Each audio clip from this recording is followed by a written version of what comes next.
নমস্কার বন্ধুরা, আশা করি আপনারা সবাই ভালো আছেন। আবার একটি ভিডিও নিয়ে আপনাদের সঙ্গে উপস্থিত হলাম। আজকের বিষয়বস্তু তুলা রাশির জন্য কিন্তু খুব গুরুত্বপূর্ণ, কারণ আজকে যে বিষয় নিয়ে আলোচনা করব তা হলো তুলা রাশির 2025 পুরো বৎসরে 7 গুরুত্বপূর্ণ ঘটনা নিয়ে আলোচনা করব। যে ঘটনাগুলো আপনার জন্য খুবই গুরুত্বপূর্ণ, তার কারণ এই ঘটনাগুলো আপনার জীবনে একটা দারুণ পরিবর্তন ঘটাবে, আপনার লাইফকে একটা অন্য রকমভাবে চেঞ্জ করাতে পারে, যা এই ভিডিওর মাধ্যমে আমি আলোচনা করব। এবং তাই এই ভিডিওটি দেখে কিন্তু আপনার অনেক উপকারেও আসবে এবং আপনি আগাম কিছু জানতে পারবেন, যেগুলোতে আপনি অবশ্যই যদি কিছু বাধা থাকে সেখান থেকে সাবধান হতে পারবেন, বা যদি কিছু আপনার ঘটার থাকে ভালো কিছু, তাতে আপনি কি হবে প্রি প্ল্যান করতে পারবেন। এটাই আমাদের অ্যাস্ট্রোলজারদের মেন উদ্দেশ্য। আপনাকে নেগেটিভ নয়, আপনাকে যেটা আছে সেটা ভালো মন্দ আলোচনা করা, বলা, যাতে গ্রহের পজিশন অনুযায়ী আপনি কি ফল পাবেন, সেই অনুযায়ী আপনি কি প্রস্তুতি নিচ্ছেন, এটাই মেন আলোচ্য। তো বন্ধুরা, যারা তুলা রাশির জাতক জাতিকা থাকছেন তারা তো ভিডিওটি প্রথম থেকে শেষ অবধি দেখুন, কারণ আপনার অনেক ভিডিওটি উপকারে আসবে। তার সঙ্গে সঙ্গে যদি দেখে ভালো লাগে, পারলে চ্যানেলটিকে সাবস্ক্রাইব করে সঙ্গেও থাকতে পারেন। সঙ্গে থাকলে পাশে থাকা বেল আইকনটি প্রেস করতে ভুলবেন না, কারণ পরবর্তীকালেও যদি এই ধরনের ভিডিও আপনারা চান যে আপনি দেখবেন, তাহলে তো নোটিফিকেশনের মাধ্যমে আপনারা পেয়ে যাবেন। আসি আলোচনায়। তাহলে দেখতে গেলে আমরা 2025 যখন শুরু হয়ে গেছে, তো আপনার রাশি সাপেক্ষে গ্রহের স্থিতিটা প্রথমে কেমন থাকছে সেটা আমি দেখে নেব। আমাদের এখানেই দেওয়া আছে, আপনারা দেখতে পারেন।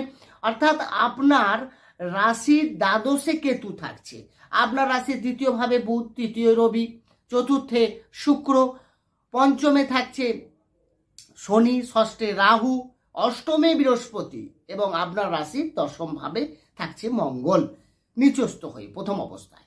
তো বন্ধুরা, গ্রহের অবস্থান যা থাকছে সেই অনুযায়ী যদি দেখা যায়, প্রথম যে ঘটনাটি ঘটবে আপনার লাইফে, কি ঘটনা না, আপনার রাশির অধিপতি গ্রহ কে না শুক্র। শুক্র আমি বললাম আপনার রাশির চতুর্থে অবস্থান করে আছে। চতুর্থ ভাব মানে মাতা। চতুর্থ থেকে আমরা ফার্স্ট লেভেল প্রাথমিক শিক্ষার একটা স্টেজ আমরা দেখি। তার সঙ্গে সঙ্গে শুক্র তারপর পঞ্চমে যাবে, তারপর ষষ্ঠে যাবে, ষষ্ঠে গিয়ে উচ্চস্থ হবে। তো বন্ধুরা, শুক্রের পজিশন কিন্তু এই বছর প্রথম কয়েক মাস তো খুবই ভালো থাকবে। তার মানে শিক্ষা ওরিয়েন্টেড বিষয়ে আপনাদের যদি প্রশ্ন থাকে, যারা পড়াশুনো করছেন, যাদের ছেলে মেয়ে পড়াশুনো করছেন, তারাও যদি দেখেন ভিডিওটি, তারাও কিন্তু জানতে পারবেন পড়াশুনো রিলেটেড প্রশ্নের উত্তর এখানে কিন্তু পজিটিভ। অর্থাৎ আপনি কোনো অ্যাডমিশন নিতে যাচ্ছেন, অবশ্যই ভালো হবে। আপনি কোনো এক্সাম আছে আপনার এই কয়েক মাসের মধ্যে, অনেকে ফেব্রুয়ারি মার্চের এক্সাম থাকে, তো আপনার জন্য ভালো। আপনি কোনো কম্পিটিশানে অংশগ্রহণ করতে যাচ্ছেন, সেটাও ভালো।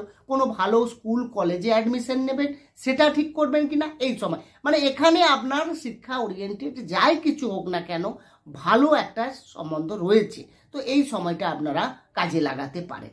দ্বিতীয় যে ঘটনাটি আপনার লাইফে ঘটবে তা হলো কি না, দ্বিতীয় ঘটনা যেটা আমরা দেখব, শনি। অর্থাৎ শনিদেব সে কোথায় অবস্থান করে আছে, পঞ্চমে অবস্থান করে আছে, ষষ্ঠে গোচর করে যাবে। তো পঞ্চমে যতদিন থাকবে, কতদিন না 30শে মার্চ পর্যন্ত। তাহলে জানুয়ারি থেকে শুরু করে 30শে মার্চ পর্যন্ত 2025-এ পঞ্চমে থাকছে। তার মানে পঞ্চম ভাব থেকে আমরা উচ্চ শিক্ষা দেখি, সেখানটা যেমন ভালো করবে, তার সঙ্গে সঙ্গে লাভ রিলেশন, তার সঙ্গে সঙ্গে সন্তান, অর্থাৎ সন্তান প্ল্যানিংয়ের জন্য ভালো। তুলা রাশির যারা ব্যক্তিরা রয়েছেন তারা সন্তান প্ল্যানিংয়ের জন্য এই সময়টা বাঁচতে পারেন, আপনাদের জন্য কিন্তু যথেষ্ট ভালো ফল দেবে, কারণ গ্রহের পজিশন সেটাই ইঙ্গিত করছে। এরপরে যে তৃতীয় যে ঘটনাটি আপনার লাইফে ঘটবে, অর্থাৎ শনিদেব তো গোচর করে যাবে কবে না 30শে মার্চ 2025-এ, একেবারে আপনার ষষ্ঠ ভাবে গোচর করে যাচ্ছে। ষষ্ঠ ভাব থেকে কি বিচার করি আমরা, রোগ ঋণ শত্রু বিচার করে থাকি। তাহলে ষষ্ঠ ভাবে যখন শনিদেব গোচর করছে, তার মানে শনিদেব চতুর্থপতি বা পঞ্চমপতি হয়ে ষষ্ঠে যাচ্ছে, সেখানে মায়ের হেলথে, মায়ের কোনো জয়েন্ট পেন, হাড়ের কোনো সমস্যা এখানে দেখাচ্ছে, হবার একটা সম্ভাবনা রয়েছে। তার সঙ্গে সঙ্গে আপনার লাভ রিলেশন যার সঙ্গে আছে তারও কিছু হেলথ ইস্যু আসতে পারে, সেটাও ইন্ডিকেট করছে। এবং আপনার রিলেশনের মধ্যে কোথাও না কোথাও একটু ফাইটিং হতে পারে, কোথাও কোথাও মিসআন্ডারস্ট্যান্ডিং হতে পারে। এখানে সামনের ব্যক্তির মধ্যে কিছুটা ইগো, কিছুটা জেদ, এগুলো কিন্তু দেখা যাবে। খিটখিটে মেজাজ, কথায় কথায় এগে যাচ্ছে, আপনার প্রতি সন্দেহের একটা বাতাবরণ তৈরি করছে, এই জায়গাটা কিন্তু থাকবে। আপনাকে এটা কিন্তু মেনে নিতে হবে। এরপর চতুর্থ যে ঘটনাটি ঘটবে, অর্থাৎ ষষ্ঠে শনি থাকলে কিন্তু আমরা জানি রোগ ঋণ শত্রু থেকে অনেকটা বার করে, কারণ ষষ্ঠে শনি কিন্তু অনেকটা পজিটিভ। 6, 3, 6 এবং একাদশ এই ভাবগুলোতে শনি অনেকটা শুভ ফল দেয়। পরিশ্রমের জায়গা, শনি ষষ্ঠ ভাব কর্মের জায়গা, কর্ম রিলেটেড কোন কর্মের দিকে আপনি যাবেন সেখানে আপনাকে রাস্তা দেখাবে এই শনিদেবী। তাহলে আপনার ক্ষেত্রে ষষ্ঠে শনি কিন্তু অনেকটা বিপরীত পরিস্থিতি, অর্থাৎ আপনি কোনো কোর্ট কাচারি আইনি সমস্যায় পড়ে আছেন, সেখান থেকে আপনাকে বার করবে। শত্রু আপনাকে প্রচুর পরিমাণে ডিস্টার্ব করছে, সেখান থেকে আপনাকে বার করতে পারে। আপনার কোনো হেলথ ইস্যু বহুদিন ধরে ভুগছেন, সেখান থেকে শনিদেব আপনাকে বার করতে পারে। সুতরাং এখানে কিন্তু শনিদেব ষষ্ঠে আপনাকে অনেকটা পজিটিভ ফল দেবে। এরপরে আমরা রাহুর গোচর দেখে নেব। রাহু এই বছর দেখতে গেলে 18 মে সে কিন্তু ষষ্ঠ থেকে পঞ্চমে গোচর করে যাচ্ছে। তাহলে ষষ্ঠে যখন ছিল সে কি ফল দিচ্ছিল? ষষ্ঠে তো সে রোগ ঋণ শত্রুকে বাড়িয়ে দিচ্ছিল। আপনার শত্রু বাড়িয়েছে, এখানে আপনার ক্ষেত্রে দেখা যাচ্ছে আপনার কোনো ঋণ করিয়ে দিয়েছে, তো অনেক এটা সম্ভাবনা বেশি ছিল। তো পঞ্চমে এলে 18 মে সে আবার আপনার রিলেশনশিপের মধ্যে সমস্যা করবে, সন্তান রিলেটেড বিষয় নিয়ে সমস্যা তৈরি করতে পারেন। সন্তানের সঙ্গে মতবিরোধ বা মত পার্থক্য এখানে কিন্তু দেখা যেতে পারে রাহু পঞ্চমে গোচর করলে। এছাড়া উচ্চ শিক্ষা নিয়ে আপনি এগোলে সেখানেও আপনার মেয়ের 18 তারিখের পর দেখবেন কোনো না কোনোভাবে বাধা আসছে, আপনার মাইন্ড ডাইভার্ট হচ্ছে, কি নিয়ে আপনি শিক্ষা এগোবেন বা কি সাবজেক্ট নেবেন, সেখানে কিন্তু আপনার ডিসিশন নিতে গিয়ে সমস্যা দেখা যাবে এই সময়। এটাই কিন্তু গ্রহ গোচর দেখাচ্ছে। ষষ্ঠ যে ঘটনাটি আপনার জীবনে ঘটবে তা হলো আপনার বৃহস্পতি অষ্টমে থাকছে। হ্যাঁ, বৃহস্পতি অষ্টমে থাকাকালীন বৃহস্পতির দৃষ্টি আপনার দ্বাদশ দ্বিতীয় ভাবের উপরেও থাকছে। সুতরাং আপনার ব্যয় এবং তার সঙ্গে সঙ্গে কি আইনি সমস্যা, কোর্ট কাচারি এবং তার কিছু সমস্যা, অর্থাৎ আপনার দেখবেন কিছু হেলথ ইস্যু, হ্যাঁ, লিভার ফাংশন থেকে ডাইজেশন সংক্রান্ত সমস্যা অষ্টমে বৃহস্পতি আপনাকে কিন্তু দেবে। এবং আপনার ফ্যাট বৃদ্ধি হওয়া, এটাও অনেক সময় দেখা যায় এই অষ্টমে বৃহস্পতি থাকলে। তবে বৃহস্পতি গোচর করে যাচ্ছে যে সপ্তম যে ঘটনাটি ঘটবে, অর্থাৎ বৃহস্পতি নবমে গোচর করে যাচ্ছে 15 মে।